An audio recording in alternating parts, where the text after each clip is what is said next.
ఏమన్నా ఉంటదేమో భవిష్యత్తులో అది రేపు అంటే ఒకటి లోకల్ ఎలక్షన్స్ లో? ప్రాబ్లం ఎందుకు అవుతుంది? కూటమిలో ఉన్నప్పుడు నాకు ఇన్ని కావాలని అడిగితే అది టీడీపీని ఇబ్బంది పెట్టడం కాదు కదా, అవసరం పార్టీ తన పార్టీ కూడా ఎదగాలి కదా, అది సహజంగా ఉంటాయి. అది కావాలని ఇబ్బంది పెట్టేది కదా, పార్టీ ప్రయోజనాల కోసం లెక్క ఉంటుంది. చంద్రబాబు గారు వాళ్ళ పార్టీ ప్రయోజనాలు చూసుకుంటారు, ఎవరి లెక్క వాళ్ళకు ఉంటుంది.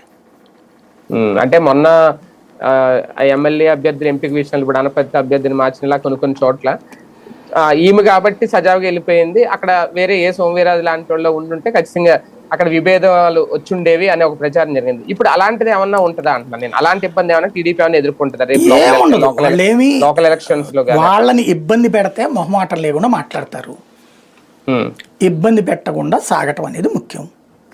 కూటమిని కలుపుకెళ్లే బాధ్యత పెద్ద భాగస్వామి కాబట్టి తెలుగుదేశం చేతిలో ఉంటది.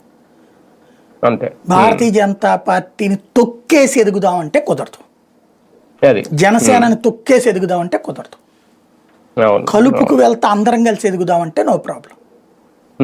అది ఇక్కడ ముఖ్యం. రైట్. చూద్దాం. మొత్తానికి ఎప్పటి నుంచో అనుకున్నారు ఎవరు